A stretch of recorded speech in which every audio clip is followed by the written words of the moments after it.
is the Bearcast, presented by Bird Culchion Ford.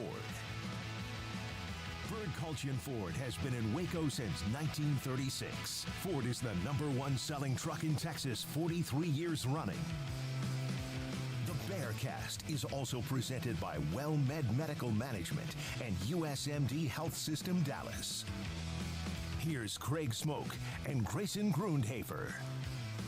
And welcome in, everyone, to the Bearcast on SicEm365.com, 365 Sports. Baylor Bears on SicEm365 on YouTube. Hope you've had a good start to your week. And for Baylor Athletics, it was, a notable week. It was a good week, but certainly a week of goodbyes as well. Basketball season is officially over as the men's team and women's team now both out of the NCAA tournaments. We'll be putting an ending on the basketball seasons on this episode of the show. And also today, even though it's very dreary and kind of chilly and rainy outside, you wouldn't know it by walking outside, but you would know by the calendar it is spring football time. Day number 1 for Dave Aranda and his 2023 football team begins today. They've obviously been in the weight room the last few weeks, carving out different things on the roster, and coaching hires and all of that has been taking place ever since they wrapped up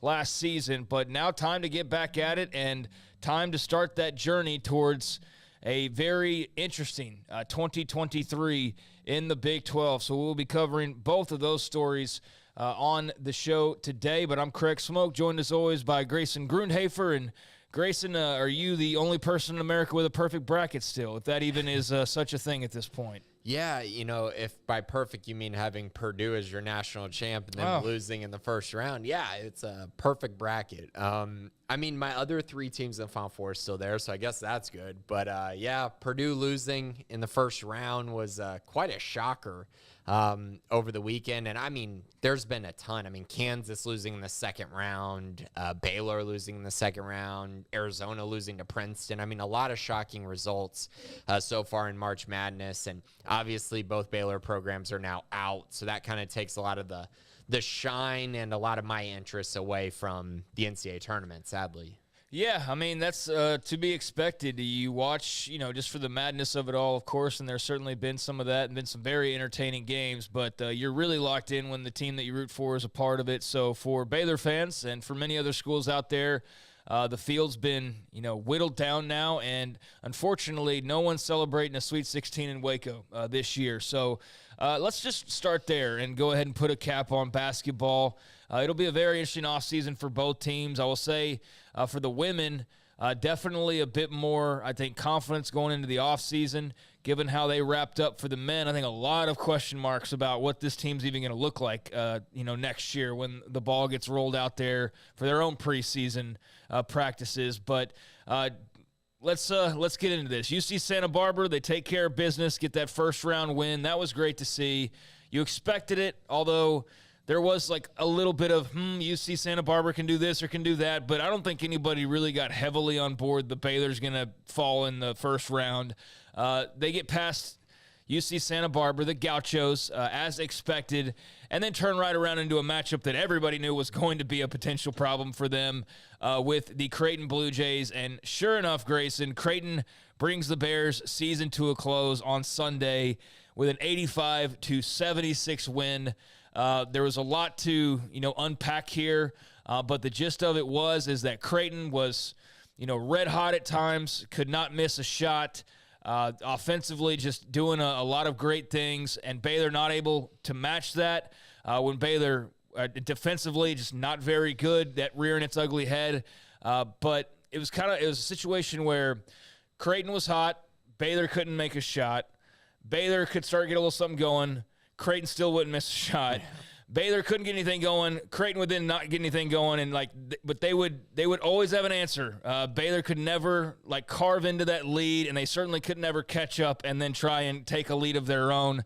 Your thoughts on what you saw as we saw what is likely the last game for several players, whether that be Keontae George, although nothing official. We do know that was the last time we've seen Flo Thamba, for example. What about Adam Flagler? What about LJ Cryer? All of that we'll find out in the coming weeks and months. But your thoughts on what we have seen for the final time, and that is this version of Baylor basketball. Yeah, so I guess first, the UC Santa Barbara game, it was great to see Everyday John, Caleb Lohner, and Dale Bonner have such great games off the bench, especially Caleb Lohner, because he's gotten, a lot of criticism, and, he hasn't played very well this year. So he deserved all the criticism he got, but he played great in that game. And so just wanted to start with that because I feel like he needed a shout out. He played awesome, was a true difference maker in that game. And then, of course, LJ Cryer and Adam Flagler played great to end that one. But looking into the Creighton game, this was one of those games where Baylor's start to the game defensively led to Creighton's outburst on the offensive side in my eyes. So I felt like they left some guys open for Creighton. They hit some threes. They got some momentum. And then it felt like they got the confidence that they were going to make every shot they took, if that makes sense. Because if you watch that game, there were a lot of times Baylor was playing really good defense, making extra efforts, getting a hand up, and it didn't matter. But I think the problem was when you start a game and you're giving up too many open looks, you give the other team confidence to go make those shots. And so I think that's kind of what you saw. I mean, when you look at Ryan Nembhard and Trey Alexander, they just dominated that game. They had 47 points, 7 assists, 3 steals, 10 rebounds between the two of them. They were both combined 16 for 16 from the free throw line.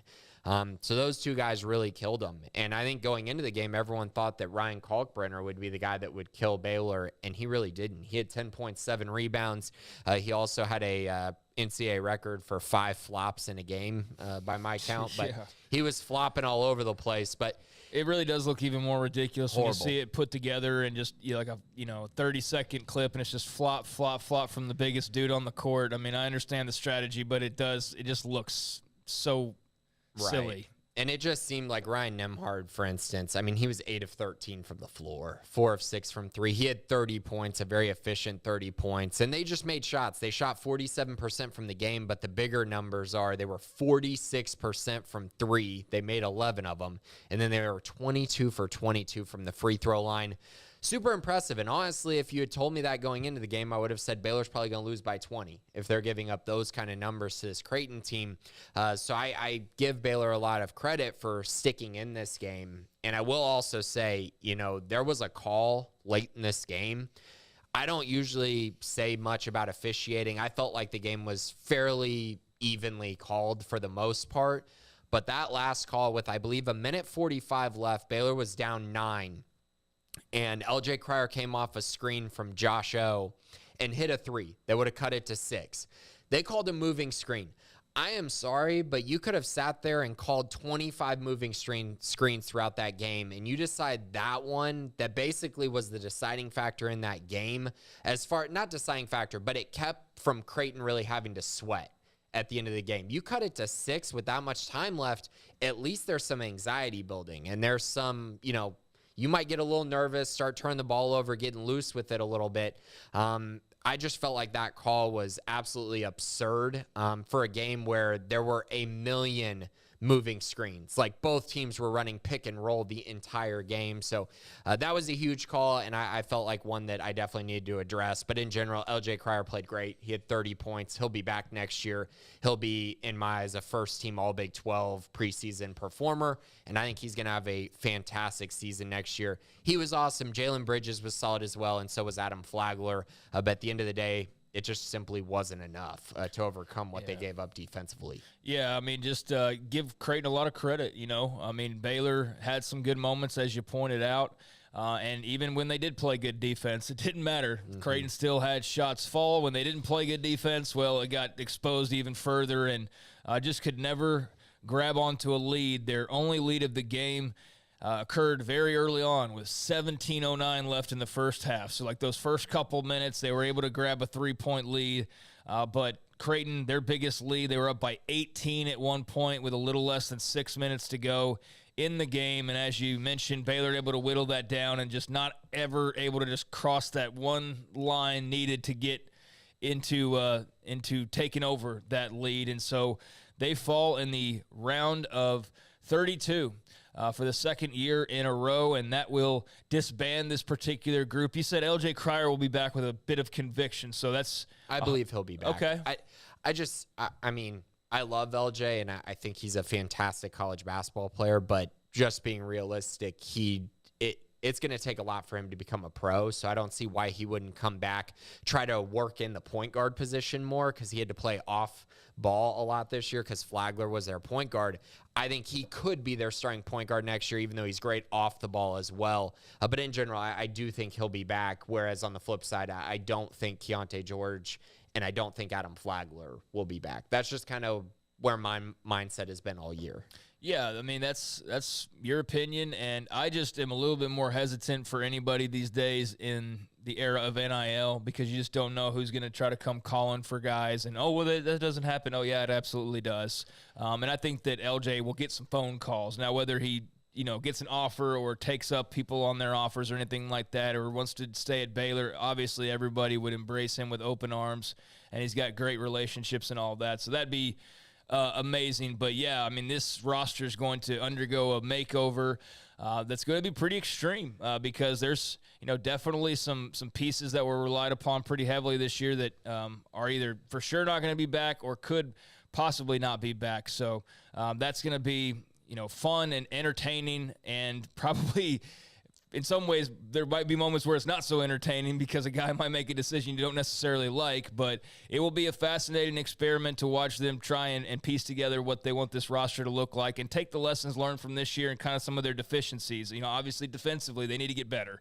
That's very clear, but where else do they kind of see what they put together this year, and how do they, we want these ingredients still, but we need to have a little more pepper rather than so much salt or whatever. Right. That's going to be fun to watch. Good news is, they're getting Jacoby Walter, a top 20 player in the country. He'll come in, and he's different than Keontae as far as he's longer, he's taller.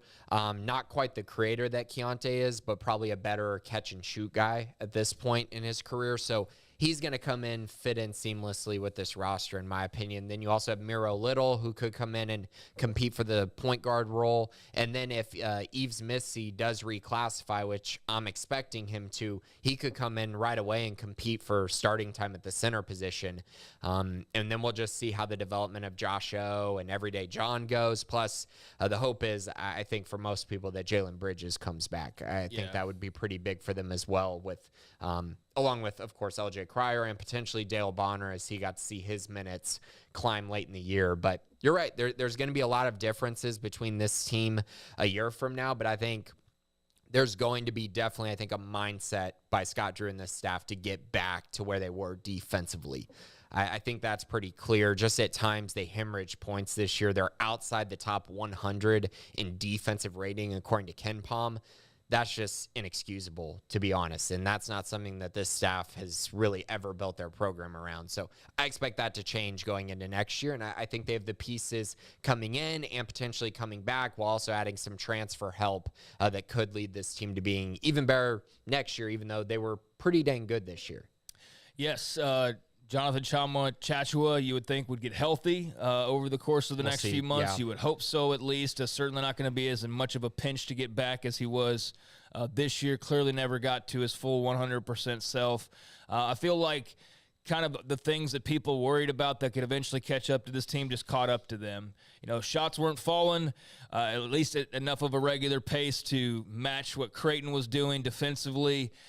Give them some credit. You played good defense, and it didn't matter at times. But when you also didn't play good defense, they took advantage of that. And I just always kind of looked at it as the old Baylor football. Like, when you're hot and you're scoring, man, and you're on fire, like, you can play with anybody to a degree, but, as long as you play a bit of defense. But if your shots aren't falling and the other team can't miss and you're not playing good defense, I mean, grab all the boards you want and whatnot, but you got to put the ball in the hoop and stop the other team from doing that, and they just couldn't do that, really either one of those effectively enough against Creighton. Yeah, it's the easy bucket problem. Yeah. They had this all year. None of their shots were easy buckets. They were having to go one-on-one a ton. They were having to create shots on the perimeter, and then you look at Creighton, and it's like, oh, they still have Kalkbrenner, who's getting them easy buckets. They were getting to the free throw line, still getting layups.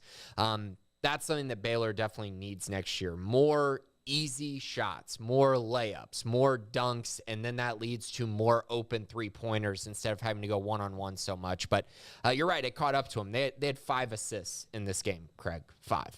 And that just speaks to how one-on-one this team had to be in this game and in general. Now, I will say that's how Baylor was going to win this game because they had Kalkbrenner in drop coverage. So the middle of the floor was wide open for floaters, mid-range jump shots, three-pointers off the high pick and roll. So I get that's how they attacked him, but still, you got to get some layups. You got to get some easier buckets than what they got. Definitely. And, this year in total. Yeah, just in general. And that was not the case, and that is why bags have been packed and they've made their way back to Waco to say goodbyes and start the transition period of going from the 22-23 team to now what will be the 23-24 team. But I would imagine everybody going to take a little bit of a much-deserved break and catch their breath a little bit, maybe go on a little vacation. I don't know. The grind never really stops, and there's a lot more basketball still to be played out with the Sweet 16.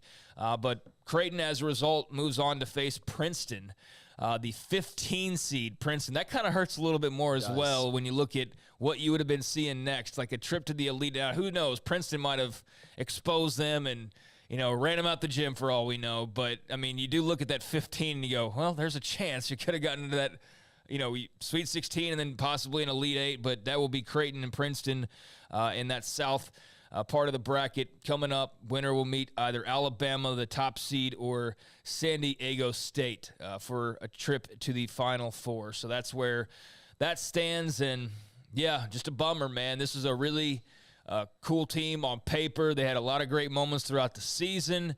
And, I think that for a lot of the people involved behind the scenes, like I saw some, people put their little notes tweet out there and, their kind of sentimental, recap of the journey that was just, completed. So a lot of basketball staff and peripheral people like talking about what a great group this was. And it's sad anytime something comes to an end. And certainly, as we've mentioned now multiple times, this roster and this team will look different next year. Like the staff may be different next year for all we know. The staff was different this year compared to last year at this time in a major way. And congrats to Jerome Tang and his Kansas State Wildcats, who are into the Sweet 16 as their fun ride continues, joined by Texas as far as the Big 12 schools that are still alive in the Sweet 16.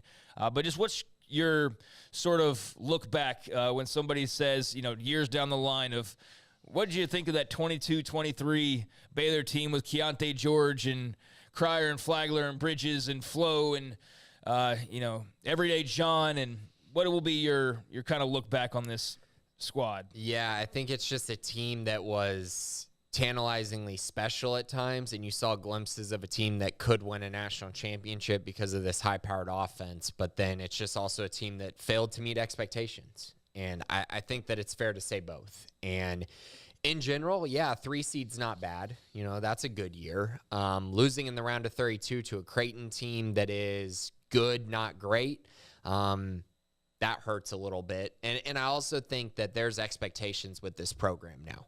And when you win a national championship, those expectations become fair.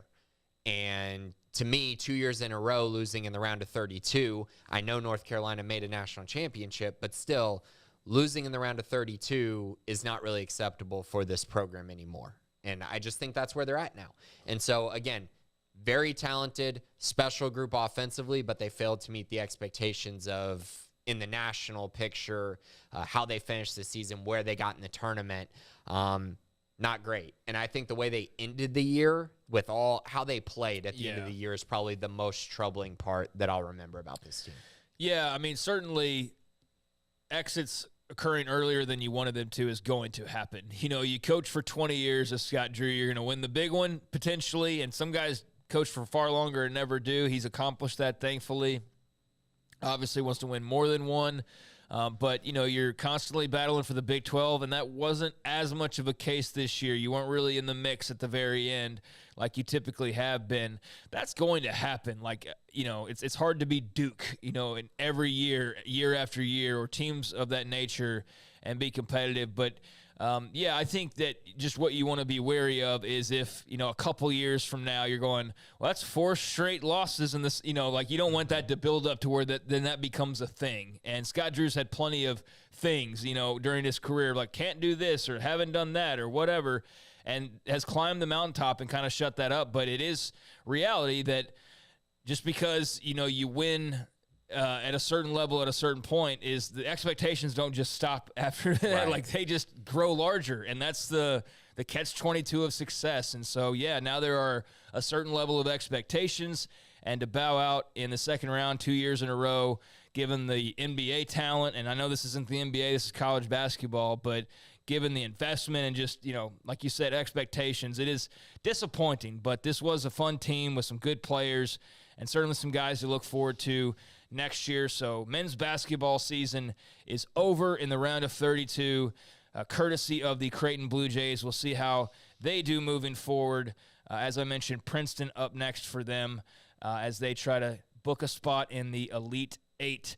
Meanwhile, women's basketball season also over. This was a big week of ending in terms of hoops, for both teams. And I give women's basketball a lot of credit, man. I know that it's also a program with a lot of expectations, so you don't want to necessarily celebrate every first-round tournament win as though you raised a trophy or anything. But I just feel like sort of with the vibes around the program, just any tournament win they can get is a good thing. And certainly you want them to keep adding on to that. It's not going to be, the acceptable level of success if just every year is suddenly just win a first-round game and you're good. That's not going to be the case. But for this team this year, I think that given who you ran into last night, it was understandable, given where you were seated, that you're probably going to run into a team like a UConn, or as we thought before the tournament started when they were possibly going to be paired with South Carolina. The writing was on the wall. It was just a matter of when the period would be put on the end of the sentence. Well, that was in the round of 32 as well. The Baylor women, though, let's start off with their first-round tournament game, which normally wouldn't be as widely celebrated, but the way that it unfolded, it was a bit miraculous, quite frankly. Down 22-4 in the first quarter against the Alabama Crimson Tide. They were the higher seed. It was a 7-10 matchup. But after that first quarter, woof.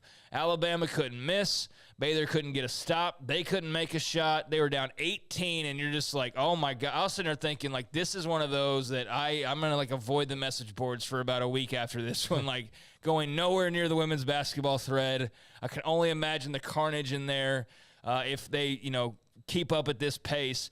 But sure enough, in the remainder of the game, Garrett, they scratched, fought, clawed. They played some defense. They started hitting some shots from beyond the arc. Huge game from Jamie Asbury. Just an incredible comeback effort against Alabama to win that opening round game. No, it really was, man. And it was impressive to see them, the shots really start falling. I think kind of figuring out how you could guard Brittany Davis and slow her down was really beneficial. And anytime that you have a record pace from beyond the arc, and when you have defensive effort from a person like Sarah Andrews, who was able to, even when she wasn't getting her shot, she was able to cause havoc on the inside and have a record night recording blocks. But man, it was nice to see them kind of challenge and embrace the adversity, overcome that. And then, I think it really goes back to when you hit 14 threes and you're on fire the way they were, you're going to win a lot of games. But they could have easily, thrown in the towel after that first quarter. But, hats off to Coach Nikki Collin and that staff for rallying the troops, getting their minds right, and then just kind of persevering through the end. They did, 78-74. They come back down 18 after the first frame and end up winning by 4. Pretty fun turnaround. And I can only imagine, I kind of said this in the good, the bad, the ugly, of how many people watched the first 15 minutes and are like, all right, I'm going to go watch something else, or click it off and then come back later on, look at their phone later, and they're like, wait, what? Double take majorly, because I don't think anybody thought they were winning that game after the first frame, Grayson. No one thought they were going to. And, Garrett mentioned anytime you hit 14 threes, that's a great sign. Well, Alabama also hit 14 threes. So both these teams were extremely hot, but you're exactly right. 22-4 in the first quarter, for them to turn around and just say, hey, you know what? We're going to continue competing. We're going to try our best to get back in this game. That's exactly what they did. Very impressed by this effort. We talked about it last week. We expected them to lose to UConn. So the second game really not surprising at all. But this first game showed a lot of heart. And once again, I got asked this question about Baylor women's basketball in my chat this week, about expectations. Did they meet expectations this year? And I think the record, the end result, no, they didn't. Everyone was expecting them to do better and be better, but they lost Edwards and Blackwell, who, in my eyes, if you look at what they did at their previous schools at Kentucky and Missouri, respectively, they were going to be their 2 best players. And I don't know how many women's basketball teams in the country could withstand losing their 2 best players and be really, really good. And if you go look at their schedule, they competed in a lot of games this year. There were a lot of coin flip games where those 2 would have mattered a ton. And in my eyes, this probably would have been a 2, probably right around flirting with a 2 seed had those 2 not gotten, ineligible and hurt. Because Blackwell got hurt, Edwards just never got eligible. But I just think that's so important when you put in perspective this season, because I do believe that if you look at the makeup of this roster, those 2 were exactly what this roster needed. And so I think Nikki Collin built a roster that was built to win, and they just got unlucky with injuries and the eligibility problem with Edwards. And so I just think it's one of those situations where people need to put that in perspective, because frankly, it matters a ton, and not a lot of programs in the country could have survived that. And they still were a 7 seed, made it to the round of 32. Yeah, I mean, it just can't become a thing, kind of like I said with, the men's side of things. It's like, hey, it's understandable you're going to bow out at a certain point. You're not going to always get to the Sweet 16. There's a reason they hang those banners. It's a special thing to reach that point. It's not like just a layup. But this was understandable to an extent. You just got to be careful if you're Nikki Collin of, like, it can't be, this happened and then that happened. It's like, at some point you just got to put it together. And it's only year 2, but you're right. This year, you can't fairly tell the story without mentioning, like, oh yeah, there was a couple of pretty big missing pieces to what they were trying to do. But next year, like, you do have to get to a point where, there's not like a, yeah, but, you know what I'm saying?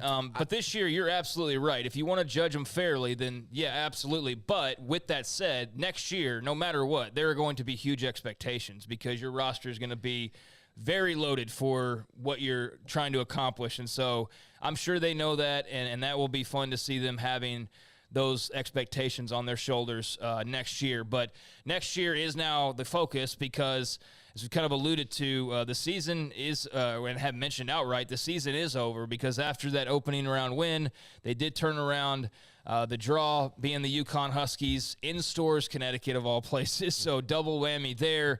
Admirable effort. But by halftime, you could kind of start to see where this was very slippery, trying to stay close with UConn. And sure enough, that second half got outscored by 14 points, end up dropping the game 77-58. But Garrett, your thoughts on kind of just what we're talking about here as far as, the expectations, and you've been the one that's you've been hammering home of, like, this isn't the complete roster, but just your thoughts on the game last night. Great effort. Saw a lot of people online. It's like they were doing their best to hang in there. But UConn's UConn as well. So your thoughts on the end of the road and also the future ahead? Look, man, I think there's going to be a lot of hope and promise for this team. I'm really excited to see how they handle the offseason. I think last night, though, that you knew what you were going to get from UConn. You're running into a buzzsaw. And Baylor come out and they threw their best punch, right? They come out, they got a shot on them in the first quarter. I think they kind of stunned UConn a little bit, and I don't think the Huskies at all were expecting that lead. But when you got into the second quarter, and I feel like the tide really turned when there was a foul called on Jamie Asbury. They had to go to the monitor. You look at it, it's intentional, and then kind of UConn just pulled away from there. They get a half-court shot at the buzzer, and right as you're heading into halftime, stole all the momentum, and then AZ Fudd just lit them up in the third quarter. But I think what you saw throughout the tournament is you saw that Jaden Owens had the ability to score. And she had the ability to score at a high level. Where that was all year on a consistent basis is the big question. And I'm interested to see if she gets in the gym and how she can make what you saw from a scoring aspect in the tournament the regular night in and night out next year, because I think that's going to be crucial to their success. I know there was talk with Sarah Andrews after the game about she had been dealing with some plantar fasciitis and things, but she wasn't like offensively up to her caliber, but she was making up for that on the defensive end. And then Dariana Littlepage Buggs is a player who all year long, I don't think anybody was expecting a freshman to come out and play the way she did, and rightfully so earned Freshman of the Year in the Big 12. She got banged up against Alabama. She hurt her fingers. And then last night, I think you kind of saw that carry over. She was able to make some plays, but her effectiveness wasn't up to her caliber, and UConn was just so much more aggressive on the inside. It took advantage of that. I think they have a lot of talent coming back. I'm interested to see how they address the portal and how you go about replacing a Caitlin Bickle. I know, obviously, like I mentioned, Bugs and Bella Fauntleroy are going to keep growing and do their thing. But if Baylor can attack the portal and find one more, key, I would say like a forward, like a fringe player that could do bang on the inside and take care of shots on the outside and kind of just be that that Mark Vital-esque for the men's national championship team, this is going to be a really dangerous program next season. Do you think that Edwards or Blackwell, I feel like Edwards probably is that person. Is that role, yeah. right? So, because the more that I look at it, I think they're going to need someone who can consistently provide scoring on the perimeter. True. Because because I like Fauntleroy, I like Little Page Bugs, and I think Edwards and Blackwell have proven to be elite rebounders for their size. I mean, both of them, they board. Right. And so I think this team is set to be very, very good. If they can find one just score, a really good score, they're going to be tough. And they would have been tough this year, which is the hardest part for me that I hope people understand that and look into that. I agree, Craig. Eventually, those excuses aren't going to matter. But I would tell people, even if you looked in the past at Kim Mulkey, like if she lost her two best players for an entire season, they weren't winning a championship without their two best players. But they also weren't bowing out in the round of 32. That was without their two best players.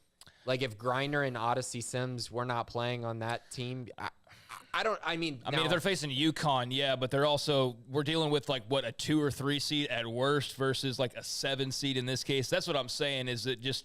Again, if they were out for the entire year, I don't know that they're getting. I understand, but what I'm saying is next year, if there's injuries again, okay, that's fine. But at some point, you're right. They don't matter. You're just gonna have to win. So right now, it's fine. I understand the reasons why, but what I'm getting at is that year 3 and year 4, it's like, okay, we get it, but just you got to go win regardless. And I understand that health matters, but does that make sense? No, it does. Yeah. And the other thing, Kim had already won a lot of games. So if she did have a bad year, it didn't really matter. But for Nikki, she needs to have that statement year where they put it all together, make a Final Four run, be a 1 seed, get back to that. So, yeah, I understand all of that because you got to build yourself cushion by winning games. Right. And so, yes, totally agree with that. But they are set up really well, and their future does look bright. Now it's just making sure that you put on the court. So, yeah, completely agree. I just don't want people to get caught up with disappointing season too much when you look at how the roster was supposed to look like. Yeah, no, and that's what I said at the very beginning. You gotta, if you want to tell the story and be fair about the way that you tell the story, absolutely you have to mention that part of it, but also know that expectations aren't going to just ride on how healthy you are at all times. At some point, if it was Football and Dave Aranda and he had a major injury, that'd be one thing for 1 year or a couple years. But the 3rd year and the 4th year, it's all right, you got to find a way around. You know what I mean? You got to find your way around that and still find ways to win games. Right. And they did a good job in finding ways to win games this year without some stellar pieces. So that's great to build off of. They should have an excellent roster next year.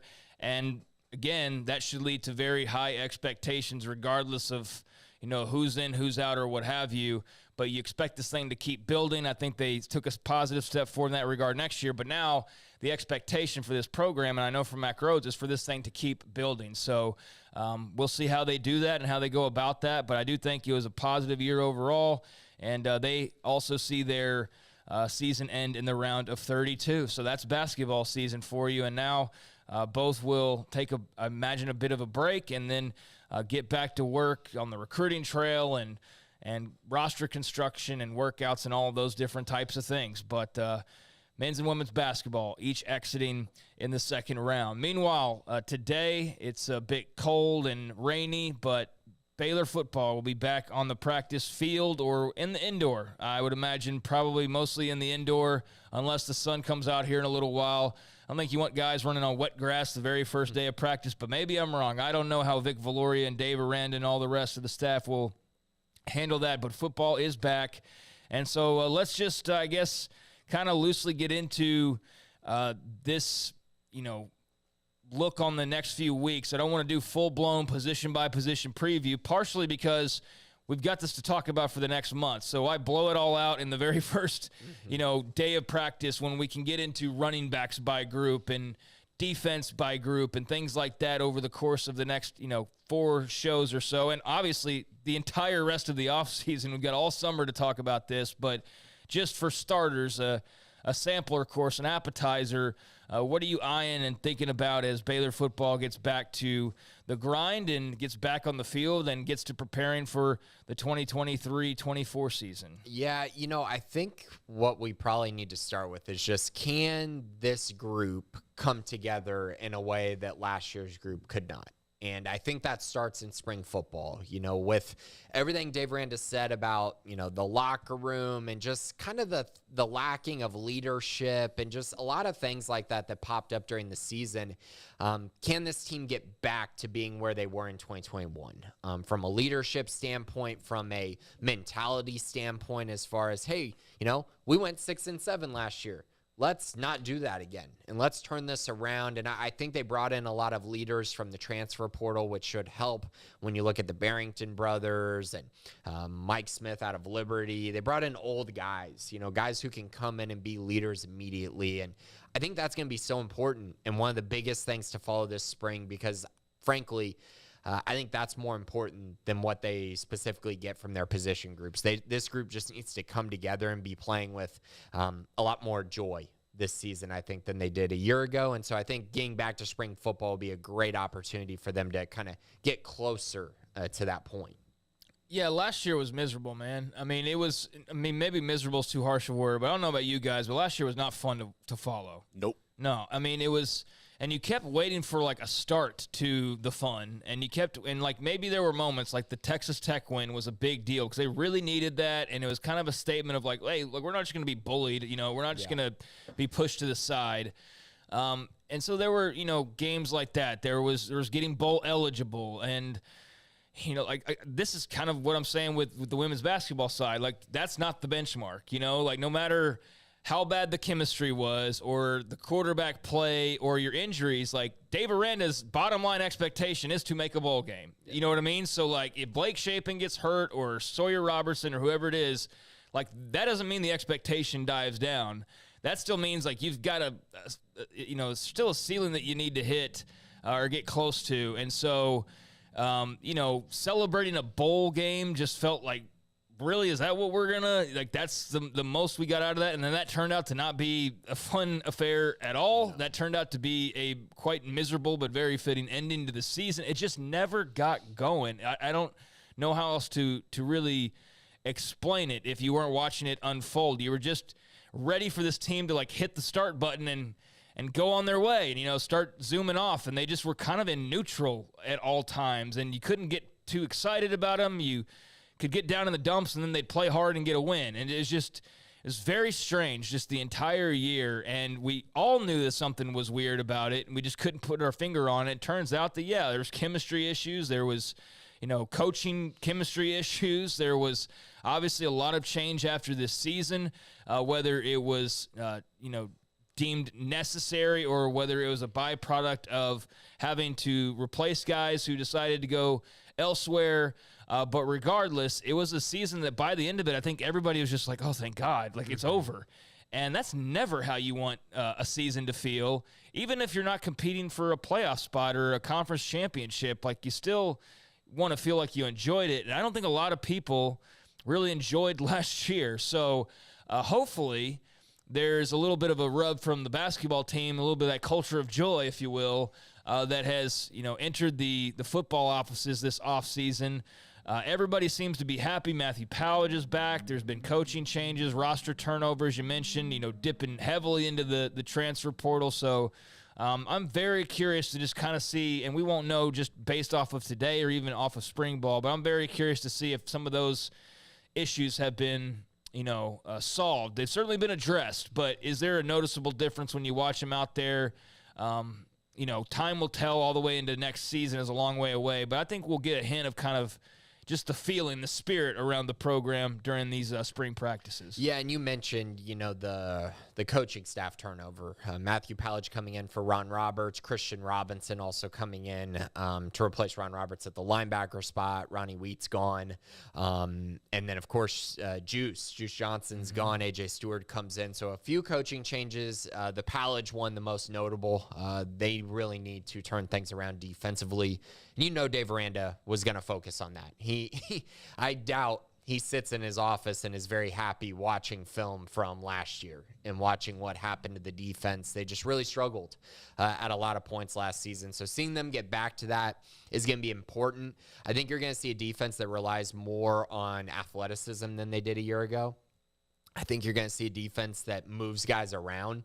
I think, like adding Kyle Roberts-Day to the defensive side. I think that's a brilliant move. Jackie Marshall moving on the defensive line. They need more depth there. That makes a lot of sense. Potentially moving Bryson Jackson to the star position, getting another leader on the field and putting him maybe in more of a position to succeed if he does end up at that spot.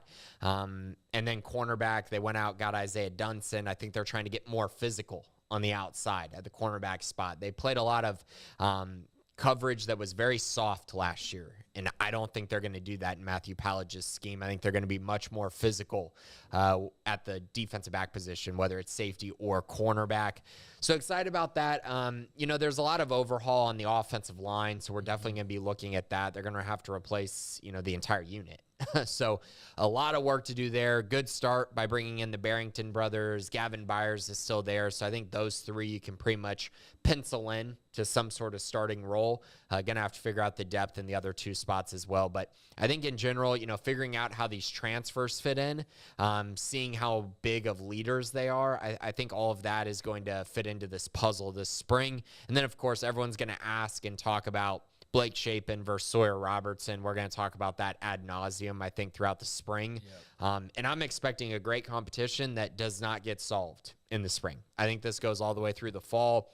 I just don't see them making a decision early like they did a year ago. I think in Gary's case, that was a very specific situation where they wanted to give Gary an opportunity to go somewhere else. He was an older guy. This situation feels very different than that. Just from my vantage point. But I'm expecting Shapen to get pushed. I think going into spring, he's the odds-on favorite to be the starting quarterback to begin the season next year. But I do think Sawyer is going to be competing all through the spring and fall, and that obviously can change on a dime, especially in the spring game, as we saw last year and the year before when Gary took the job over and Blake Shapen took the job over in 2 consecutive springs. We might see that again from Sawyer Robertson, or Blake Shapen will continue to progress and become a better player than he was a year ago. Certainly, some have already gone out on that limb and predicted Sawyer Robertson to be the starting quarterback next year. I believe you're one of them, right? That what? Sawyer Robertson will be the starter next year? I think he will be the starter at some point. Okay, I don't know that I believe he'll be the starter game 1. Okay. I don't know that I can go quite that far yet. Good to have some clarification. I know there are others, however, that will go out on that limb, and some who believe that, if it doesn't happen right away, like Grayson will happen at some point. I haven't quite decided where I sit on that just yet, but there's no rush because, as you mentioned, I don't think that there is any decision that's going to be made. If there is, and that tells you something, that tells you that somebody clearly won that job, like so emphatically that they decide, you know what, screw the next 7 months of waiting till the season starts. We're going to go ahead and just name this person right now. I think that would be as telling of a sign as anything if that were to occur, which is not what either of us expect to happen. But yes, the quarterback competition will probably be the most talked about story throughout the entire spring. Ad nauseum is a good way to describe it. So no need to really dive into that, but that will be something, obviously, that everybody is keeping a close eye on. Yeah, and one thing to mention, Shapen got hurt last year. Gary got hurt the year before. Like, both these guys are probably going to have to play, regardless of who is technically the starter or not. Go farther back with Baylor just any year. For sure. There's pretty much always 2 quarterbacks that have had to play. It's very strange how much they've suffered injuries at that position. Charlie Brewer was constantly week to week will he play? Will he not play? Is he But concussed? somehow he played like in 2019, he played every game and it felt like he was hurt. It just was like he's day to day. And then he played. It was pretty crazy. Yeah. I think 2018 McClendon played a little, but it was just somehow he kept starting these games. And before that, Anu Solomon gets concussed right away, basically. Enter Charlie Brewer, and the rest is history there. Zach Smith, too. Zach Smith got hurt. Seth Russell got hurt. Bryce Petty got hurt. It was literally Chris Johnson. every quarterback that mattered. When they mattered, they got hurt at some point, when the spotlight was on them. So, you need to expect that somebody other than just your starter is going to have to play at some point. So quarterback, definitely the biggest storyline. Offensively, Again, we got all spring to kind of break into every group, but you're returning a lot skill-wise, but offensive line, it's a major overhaul. So that will be a big project for Eric Mateos, Jeff Grimes, and the rest of that staff. Defensively, you lose your big nose tackle in Apu Ika, and you miss a leader like a Dylan Doyle. But you also have brought in a lot of transfers because you clearly weren't totally satisfied with that side of the ball, and that is what your head coach is an expert at. So replacing Ron Roberts will definitely give them a different look. Quarterback spot, rehauling the O-line. Two big stories, but then coaching-wise, you kind of touched on it there.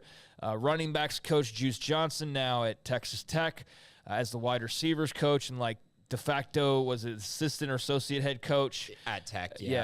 But A.J. Stewart comes over from Oregon State, so he is your new assistant head coach and running backs coach. Also making the change, of course, at defensive coordinator as you bring back Matthew Pallage. After 1 year away as co-DC at Oregon, he returns to now be your sole DC, replacing Ron Roberts, who went to Auburn to join Hugh Freeze's staff.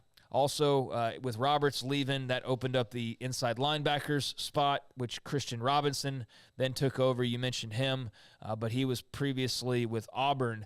So a lot of tie-ins there, but he was a part of the staff that was exiting, and Roberts a part of the new staff there in Auburn, Alabama. So, yeah, those are some of the new names to know on the staff side of things. Also, although Matthew Pallage should be familiar to everybody who's following and paying super close attention. On the transfer side of things, just to give you a little rundown of how busy this has been this offseason, incoming players include quarterback Sawyer Robertson from Mississippi State, the Barrington brothers, Campbell and Clark from BYU, both on the O-line, Arkansas wide receiver Ketron Jackson, Oklahoma State running back Dominic Richardson, North Texas tight end Jake Roberts, Miami defensive back Isaiah Dunson, Liberty linebacker Mike Smith, and also Michigan State kicker Jack Stone also was added this offseason. And Northern Arizona quarterback R.J. Martinez.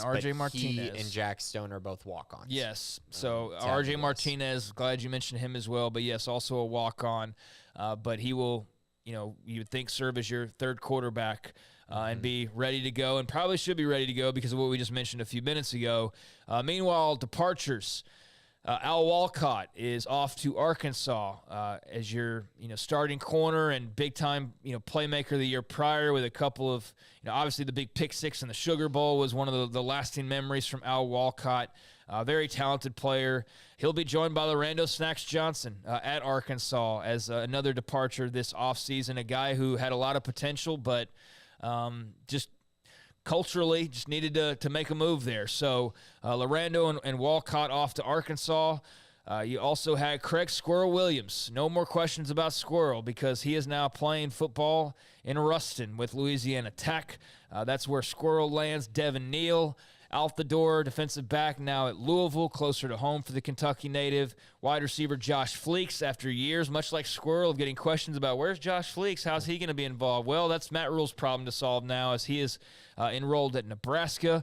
Quarterback Kyron Drones, now at Virginia Tech, so looking like he'll probably be the starter there. And, of course, you've got a bit of a logjam. You knew something was going to have to give. With the quarterback spot, Kyron got his shot, or I guess competed for his shot, finally had enough, saw the writing on the wall, I suppose, and decided he could get a better opportunity at Virginia Tech. Micah Mazuka on the offensive line is now at Florida. Noah Rauschenberg also transferred. I don't know, where did he end up? Did he ever end up anywhere? Didn't see. Sure, yeah. Safety Mike Harris also never saw him end up anywhere. And then wide receiver Seth Jones ends up at South Florida. So you brought a lot of guys in, but you had a lot of guys leave as well. So that's a pretty long rundown of the incoming and outgoing, just to show you how this roster has turned over in 1 year. Yeah, and I think we'll probably find out more today as far as guys who maybe aren't on the roster for various reasons. We pretty much always find out new information heading into spring ball and then fall camp from the roster. So that'll add some more question marks and storylines as well. I did get one question in the YouTube chat that I'll address really quickly. Okay. It was just, how is Baylor's middle linebacker position looking? So they added Mike Smith out of Liberty. I'm expecting him to be a Mike linebacker in the middle. But ultimately, I think their best middle linebacker is Josh White, the LSU transfer. He played a lot on special teams last year, but I think he's going to be a huge contributor this year. And really, for this defense to reach its ceiling, they need someone like Josh White to really take a big step this spring and really just take over that role. So that's kind of how they're looking there. Tyrone Brown is also kind of in the mix there as well, but he's a little more versatile. He could play Will or Mike. Josh could as well, but I think he fits in better at Mike. So that's kind of how they're looking at that specific position. Yeah, and Josh White, I think just being from LSU and being a Dave Aranda guy, that there are probably thoughts that he would be more impactful last year. I know certainly that was the expectation for some, was that he'd come in and be more active and more involved. But now I think, now your expectation is he will certainly need to be more involved, given that you've lost some guys and you need a Josh White to step up and play a huge role for you. So I'm very interested to see that. I mean, there were other decisions made on this roster as well, whether by the player, by the coaches, what have you.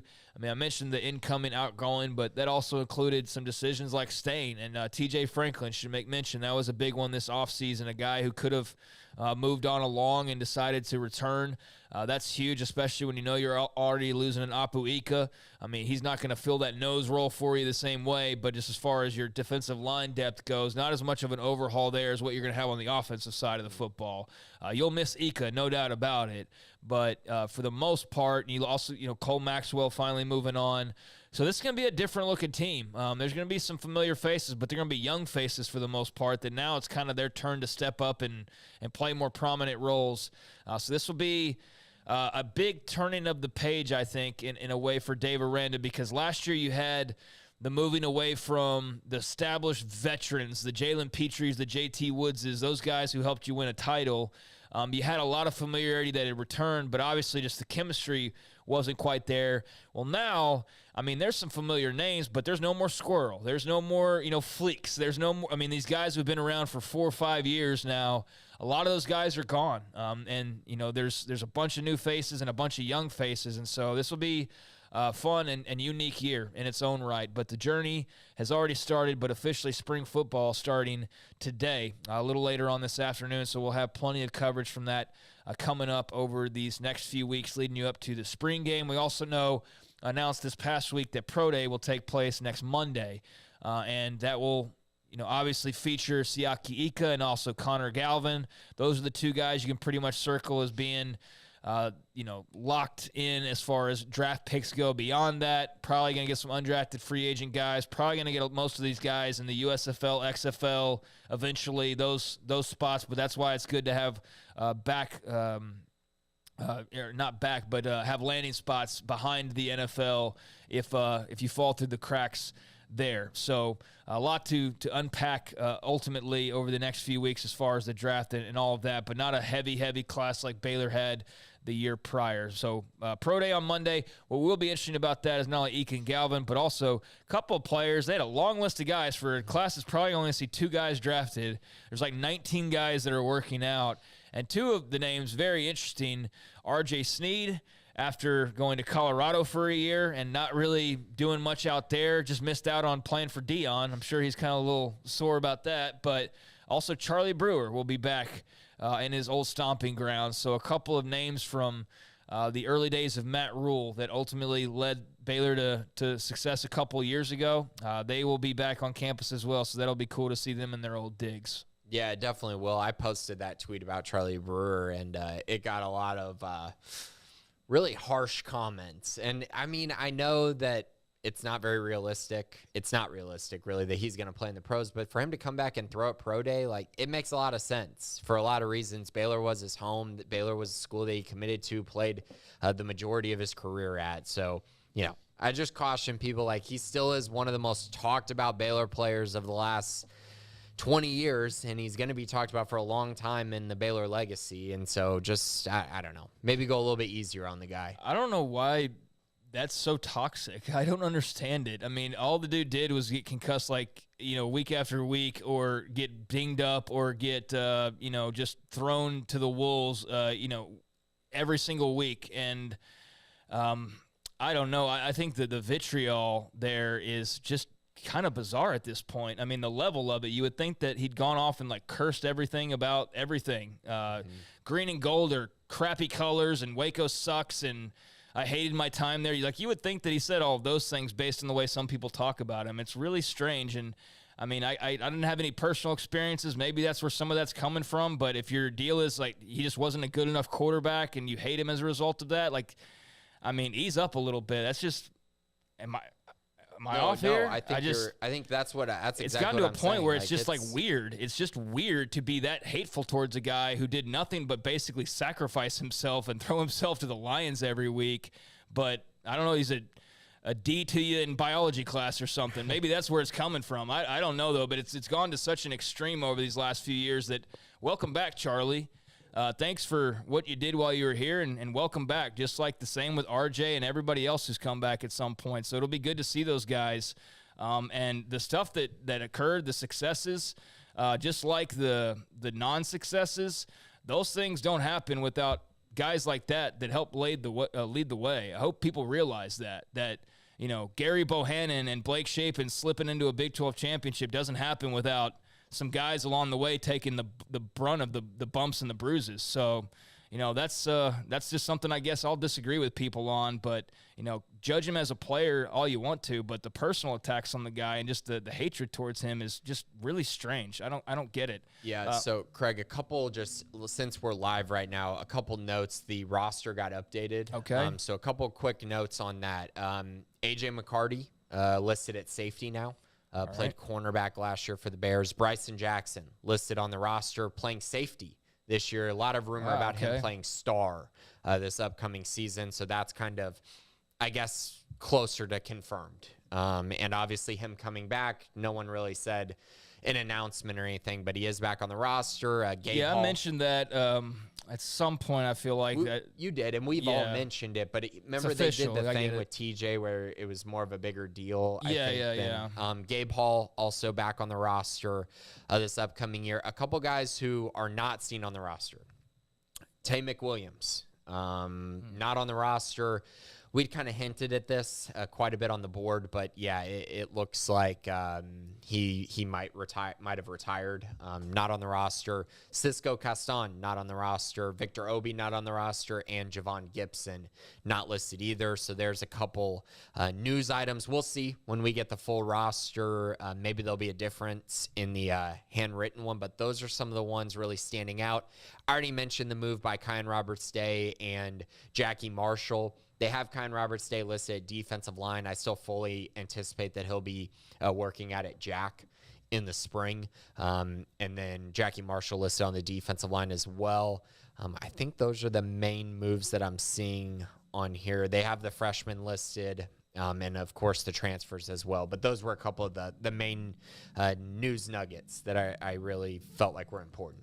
All right, mention that again to Tay McWilliams, Javon Gibson, Cisco Caston, and Victor Obi are apparently not listed on the roster right now. Okay. Well, that's something that we'll get more of, as you mentioned, get a release later today. Should have the nice printed out roster and can kind of compare back and forth what else, heights and weights and all those types of things as well. But, yeah, Tay McWilliams, that shouldn't come as much of a surprise, quite frankly, because of just the way last year unfolded. It was so strange to see him get dinged up against BYU, clearly had a head injury, but never returned. I mean, and that was that week 2? Yeah. Last year? I'm pretty sure he got another one in, like, practice. Probably, yeah. It just was one of those things. But, yeah, I mean, those head injuries, you don't play around with those, and so that's really unfortunate. And I'm sure we'll ask Dave Aranda at some point about that and get a bit more in depth on why. Javon Gibson, is that expected? For me, a little bit. Okay. There's been some things, I think, going on with some Javon. Things. All right. That's like, yeah, okay. Gotcha. There's just been some stuff, and so it's sad not to see him on the roster, to be honest, though. Yeah. So, yeah. All right. Well, that's disappointing because there's a guy that you thought could be a playmaker for you moving forward, and they certainly are in dire need of those, as we saw last year. So, yeah. Jalen Ellis still on the roster as well, which I think some people Some might people were be a already little reporting that he had surprised by. transferred, and I was like, what? He has not officially transferred, and clearly he hasn't. He's on the roster. He's on the roster. I saw somebody I don't remember when. At some point this offseason, somebody said, oh, Jalen Ellis transferred. I was like, I don't think so. Yeah. Because I have an article ready to go for if he does, because that was the thought process, and he never did enter the transfer portal to the surprise of, I think, a lot of people. Yeah, another interesting one. Landry Kinney has moved to wide receiver as well. He was a walk-on quarterback last year, so just a walk-on move there. I'm sure there's a few others that I'm missing, but off the top of my head, those are the ones that I've seen posted about. All right. Well. Yeah, so that's interesting, and we'll keep track of those names and get more of that as the spring goes along, attrition that is. So, yeah, starting to get our first look, and can't wait to see a thread at some point with all that put together, all the changes to make note of. All right, so there's a bit of a recap, preview, review of pretty much everything that's going on. We're about on time, so let's hit these 3 questions we have to close this on out. Billy 21, other than the BYU transfers, what top linemen do you see emerging as hogs, as they are often called, rise to the fore to be formidable and become leaders? Lots of youngsters, but spring season will be very competitive. Aranda, like other coaches, believes that the O-line always leads. Sick 'em Bears, fans be your best always. So thank you, Billy 21. Who else from the O-line will emerge, or do you see emerging? Yeah, I think Gavin Byers is one that I think will be a starter. We'll see where he ends up starting at, but I do think he's probably got the inside track to be one of the guards. Probably, either the left or the right guard, I think, for him. I think you're going to see Caden Siraki and Elijah Ellis battle for the right tackle spot. Both of them have been performing at a pretty high level this spring, so I'm very curious going into spring camp if one of them can really seize control of that role. Tate Williams, I was very excited about him as a recruit. I think he could potentially take over a guard spot, and if not, then their incoming freshman who won't be here this spring, Sean Tompkins, I think is another name to watch. George Maye as well, but those are just some of the names that I'm really focusing on as potential starters. Just tweeted this out. I want to know Sawyer Robertson wearing number 13. That Nice. is where he will start off with his jersey number, but yeah, we'll get into those are like the heights and weights. Everybody, what numbers are guys wearing? But that could always turn into a single digit too as well. All right, thank you for that, Billy. Scotty B, what are your thoughts on a coach leaving a program at any university after one season? I'm curious because I know West Virginia lost their women's basketball head coach to Minnesota after one season at WVU for a 6-year deal at Minnesota. I mean, I think that it's fair game for coaches, and now it's fair game for players as well. So Yeah. I think it should be the same thing. Maybe there's a tie there to Minnesota that specific coach. Garrett, do you have something on that? She is a native of Michigan, so or Wisconsin, so she's going back to get closer to home. Yeah, and I mean that makes perfect sense. She grew up in Big Ten country, so get back to the Big Ten. Yeah, I don't have an issue with it. Yeah, I mean, probably making more money, probably knows the recruiting areas better. There's a lot of reasons that can go into leaving after 1 year. Maybe you go somewhere and it sounds great and you realize, like, you know what, I don't really love it here in Morgantown, or I don't really love this chemistry that I thought we were going to have that's clearly not there. So, yeah, there's a lot that can go into that. So, yeah, it just sounds like probably somebody going to return closer to home with a better offer. And I think everybody can understand that. He also says, I do want to explain why Baylor men's tennis is struggling so far this season. Besides the tough non-con schedule, Finn Bass is injured with a torn ab since mid-February, which has forced some players to move up a spot or two higher in singles and doubles. Plans to have him back by conference player during that time. Yeah, that's a huge loss for them. That has been massive and has led to a lot of their problems, along with, as he mentioned, their schedule has been just insane. Yeah, what I write on Sunday, like 1-11 versus the top 25. Yeah, but and a lot of those are like top 10. Yeah. It's pretty crazy. Very hard schedule, but certainly not having your best is going to have an effect as well when you're also playing a tough schedule. So a double whammy there, and I'm sure Michael Woodson will get it figured out. Okie Bear fan will wrap us up. 2021 football team built upon positives on the defensive side and fixed issues on the offensive side from the 2020 team. What do you see as the main good things the 22 team did that will be built upon going into 23? What will be the main 21 issues that you are confident in getting fixed in 23? Okay, let me start with the main 2021 issue that will be fixed in 2023. I didn't feel like their quarterback play was elite in 2021. I think it can get closer to that. I know Gary was good. Gary was a great leader for them, but I think that position is going to be far better in 2023. The main good thing in 2022 that can be built on in 2023, man, what was really good in 2022? You know what I mean? That's hard, isn't it? Hard to answer that, isn't it? Really good is a very tough question. I thought they were good at running the football last year. I don't think they were as good as they were in 2021. They weren't even really close to what Abram and Ebner did. But I do think the 2022 team did still try to establish that, and they did have success. Richard Reese was very good as a true freshman, and I think with the pieces that they've added to that position with Dominic Richardson, Richard Reese being a year older, Quaylon Jones developing, maybe Bryson Washington getting some run as well, I think that will be built upon and continue to be a foundation of this offense. Yeah, that's a good way of looking at it, and yeah, it's kind of hard when you started. What were the big positives out of 2022? That's what I was talking about earlier. That was just a tough season to watch maneuver its way throughout the calendar, and just a very poor ending, very somber post-game. I mean, I remember like it was yesterday, the freezing cold of Fort Worth, Texas, and just how like much of a just dud that did, on the end of the season. So, yeah, looking forward to seeing this new team out there, and hopefully everybody's rejuvenated, rested, and ready to go because it's time to get back to it as far as on the fields for practice. So spring football beginning later on today, basketball season over for both the men and the women. Big 12 opening series win for Baylor baseball. Baylor softball keeps moving along, and as we get further into spring, we can dive into those teams a little bit more, although we are going to be very hot and heavy on spring football as we typically are around here. But Grayson, before we go our separate ways and eventually head on out to Baylor here in a little while, anything before we go? No, just be sure to check out Sikkim 365 Premium if you haven't already. We're going to have all kinds of news, notes, and coverage from spring football, so be sure to check that out for the next month of coverage. And then, of course, we'll have a lot of recruiting notes and updates leading into the summer as well. So a lot of storylines even as basketball season comes to an end. Yes, indeed. Garrett Ross, as always, appreciate you. You can check out his recap on the Baylor women, their loss last night, over on Sikkim365.com as well. But we'll be back, as always, Monday through Friday at 3 o'clock for 365 Sports. And, spring football has arrived while basketball season waves goodbye. So staying busy, stay tuned, stay locked in. We'll talk to you next time.